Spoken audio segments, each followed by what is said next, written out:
Para implementar nuestra planta con Factory.io, seleccionamos los elementos de aquí desde la ventana de paletas donde están los elementos que vamos a utilizar para la producción, bandas transportadoras, otro tipo de actuadores, elementos estructurales, sensores, pulsadores, lámparas, perillas, display, estaciones de trabajo como centros de maquinado, elevadores, máquinas paletizadoras, tanques, robots, indicadores luminosos, plataformas, escaleras, pilares, petriles o barandales. Entonces lo podemos construir desde cero o utilizar una de las escenas que ya viene hecha y solo se le debe de construir el programa de control. Por ejemplo, esta del elevador, vean, es una estructura ya hecha de un ascensor de 3 niveles. Usted puede usar esta y agregar y quitar lo que necesite y solo cambia el nombre para no afectar la escena original. O si no, la puede construir desde cero. Ya sabemos que aquí abajo están los pilares, plataformas de diferentes tamaños, petriles o barandales, etcétera. Veamos otra escena donde está otra estructura que no está en esta, que son las jaulas que se le ponen de protección a los robots industriales. Vemos aquí está rodeado el robot industrial para evitar accidentes con los operarios. Esas jaulas se hacen con estos elementos de aquí. Pero veamos cómo generar una estructura desde cero. Ponemos el pilar,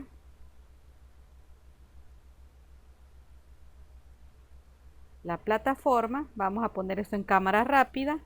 Hay que tener cuidado en cambiar de ángulo para verificar que esté bien puesta, porque desde un ángulo puede parecer que lo está, pero cuando lo rotamos, nos acercamos, vemos de que no está bien puesto. Entonces nos aseguramos de que esté bien construida, ya que nuestra planta debe de ser lo más realista posible.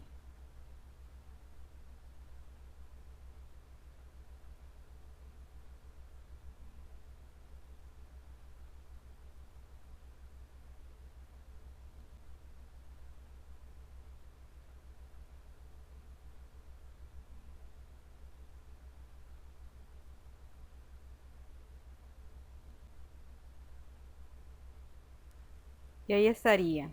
A los elementos estructurales les podemos configurar nada más el color. Por ejemplo, aquí le podríamos poner cian a la plataforma, al petril lo podríamos poner rojo, a la escalera la podríamos poner de un color blanco y así sucesivamente. Bueno, teniendo la estructura, vamos a ver ahora cómo vamos a transportar el material en nuestra instalación. Para ello vamos a utilizar bandas transportadoras. Tenemos de este tipo y de este tipo, ambas en 2, 4 y 6 metros. Si necesitamos que sea más larga, simplemente las unimos. Si necesitamos que den la vuelta, por ahí hay elementos para hacer esquinas. Bueno, vamos a agregar una de cada uno para ver cómo funcionan. Y con respecto a los elementos que vamos a usar, ya sean cajas, pales, material en bruto, material mecanizado, como la planta estará en producción constante, no podemos poner solo uno de estos elementos. Por ello, haremos uso de este elemento que se llama emisor, que me sirve para generar materiales constantemente. Lo ubicamos sobre la banda donde queremos que se genere el material.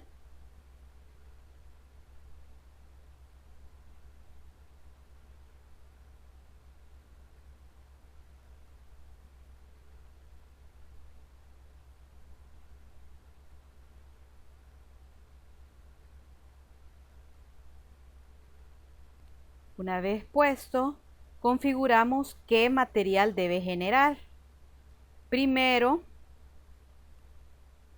elegimos si va a tener una base. Para este tipo de bandas transportadoras, no. Entonces aquí quitamos que no va a necesitar pale para transportar. Entonces le ponemos que de base nada. Con respecto a la pieza, ahí nosotros seleccionamos qué necesitamos. Si caja, si material en bruto, si material mecanizado. Aquí vamos a dejar que genere todo este tipo de cajas. Las va a generar de manera aleatoria, sin un orden particular. Con respecto a estos números, este es el tiempo máximo en que se tarda en generar un elemento y otro. Aquí será máximo 2 segundos se va a tardar. Y este es el tiempo mínimo, mínimo 1 segundo. Este número es la cantidad de material que va a generar. Si lo dejamos en 0, lo va a estar generando infinitamente. Pero podemos poner un número finito que solo genere 10, 20, etcétera. Esto de las posiciones no lo vamos a seleccionar, que la genere siempre en la misma posición y orientación.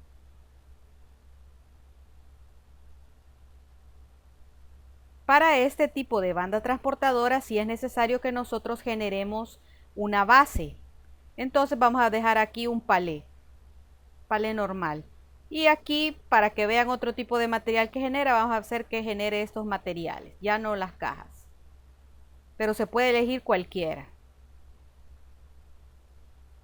Aquí vamos a mostrar las etiquetas de los sensores y las etiquetas de los actuadores de todo este sistema que hemos creado. Y también el rango de los sensores, aunque ahorita no hemos puesto ninguno. Entonces al darle clic a las etiquetas de los actuadores nos muestra lo que podemos activar. En este caso todos son actuadores, tanto los emisores de material como las bandas. Le damos correr a la simulación y ahí se generó una caja mediana y el pale con un material mecanizado.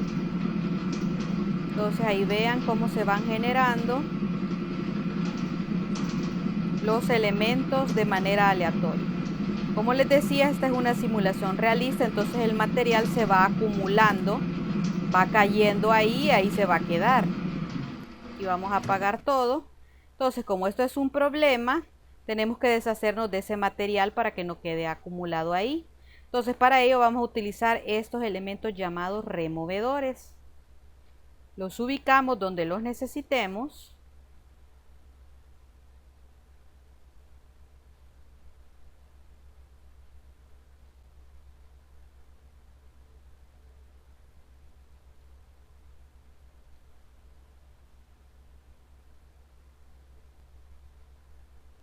Damos clic sobre sus etiquetas para poder controlarlos, apagarlos o encenderlos. Tanto los emisores como los removedores los puede usted dejar forzados para su programa o los puede controlar con alguna salida del PLC. Bueno, vamos a apagar todo aquí. Corremos la simulación. Activamos los emisores y las bandas. Los removedores, si los dejamos apagados, los materiales se van a acumular.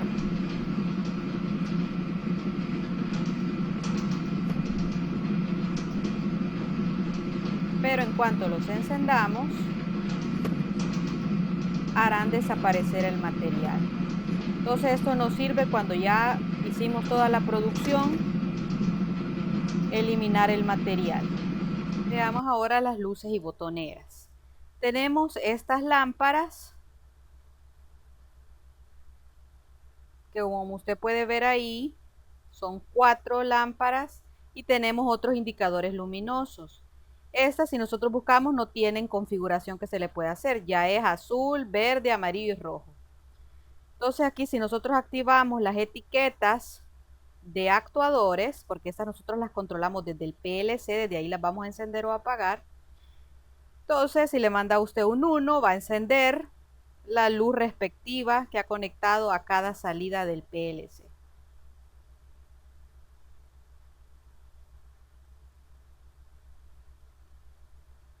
Ahí vemos cómo se apagan y se encienden. Por el momento forzado, cuando usted haga su programa, lo hará desde el PLC. Pero hay otros indicadores luminosos, por ejemplo, para alarmas o para indicar el estado de la planta. Por ejemplo, este de torre tiene 3 entradas que usted va a conectar a las salidas del PLC para encender cada luz. Por ejemplo, esta para la verde, ya está listo, este si está ocupado o está en error, si ha habido una emergencia o lo que usted necesite. Entonces, desde el PLC usted enciende o apaga la luz que necesite de ese indicador de torre. Y tenemos este otro indicador de advertencia que vea que es una luz giratoria. Otro elemento de aviso es esta sirena. Si aquí corremos la simulación y lo activamos, se va a oír un sonido para alertar de alguna emergencia. Con respecto a los botones, pulsadores e interruptores, aquí tenemos un selector de 2 posiciones. Aquí le vamos a dar que nos muestre las etiquetas de sensores porque estos son elementos que va a leer el PLC y que nosotros vamos a activar manualmente. Un selector va a tener dos salidas que se van a conectar a 2 entradas del PLC. Si aquí lo manipulamos, está activada la 0 y aquí lo pasamos a la 1. O sea que serán 2 entradas del PLC las que deben de verificar el estado de un selector. Ahora veamos este potenciómetro que por defecto manda de 0 a 10 voltios. Cuando veamos entrada analógica en el PLC, veremos las instrucciones para trabajar con este tipo de señales. Podemos configurarlos en 3 rangos de voltaje diferentes. Con respecto a los pulsadores, sabemos desde el tutorial anterior que son pulsadores luminosos, es decir que desde el PLC yo puedo mandar a encenderlos, además de poder leer su estado de pulsado o no pulsado. Aquí tenemos las etiquetas.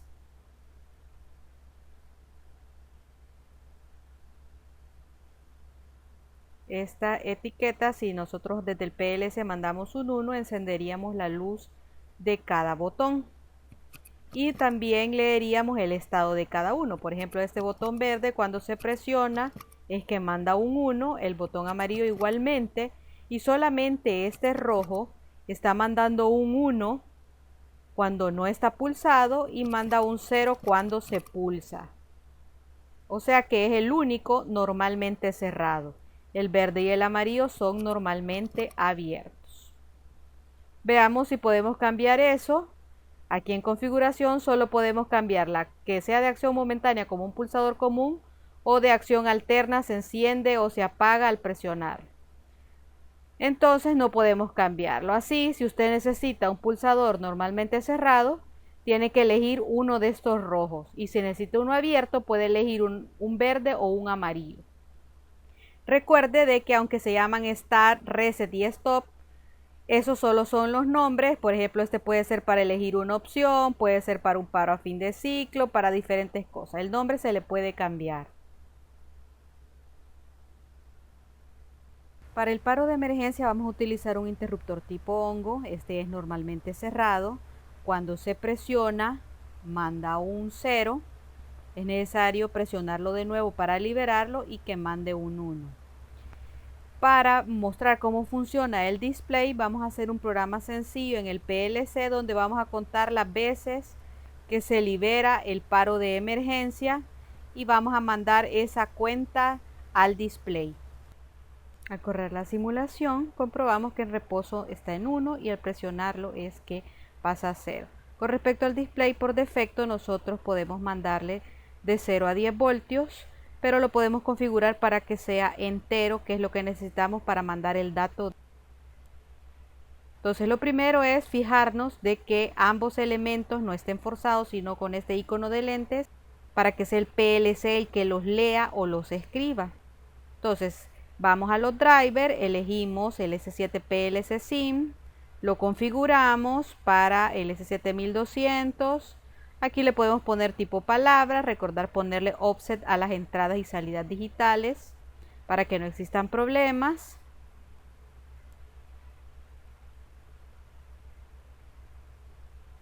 Luego elegimos qué entrada va a ser el paro de emergencia, elegimos la I10.0 y en qué dato va a recibir el display. Podemos elegir a la QW30.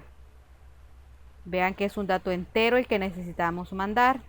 Nos vamos al TIA Portal, ahí ya tenemos la plantilla que explicamos la vez pasada.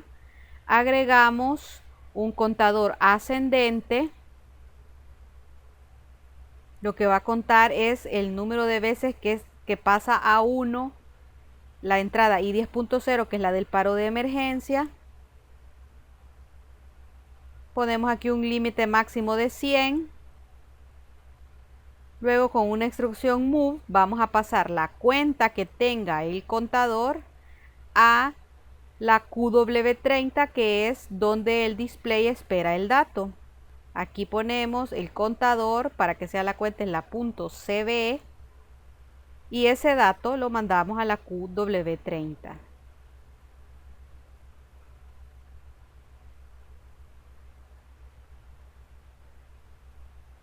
Una vez hecho esto, recuerden guardar el proyecto con otro nombre para no afectar la plantilla. Compilar toda la carpeta. Aquí vamos a mostrar de manera rápida cómo se carga, cómo se ejecuta el simulador.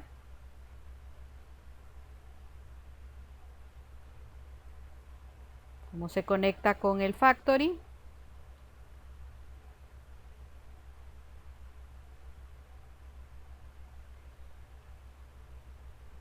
Los ponemos juntos. Y ahora lo podemos ver aquí trabajando. Vean que cuando presionamos el paro, estamos mandando 0, él no cuenta nada. Hasta que lo liberamos, mandamos un 1 y se aumenta el contador aquí en este caso en 6. Lo presionamos de nuevo, lo soltamos, pasa a 7. Y así, cada vez que lo soltemos, es decir, pasa a 1, es que aumenta la cuenta. Entonces así funciona el display, así debemos de mandar el dato.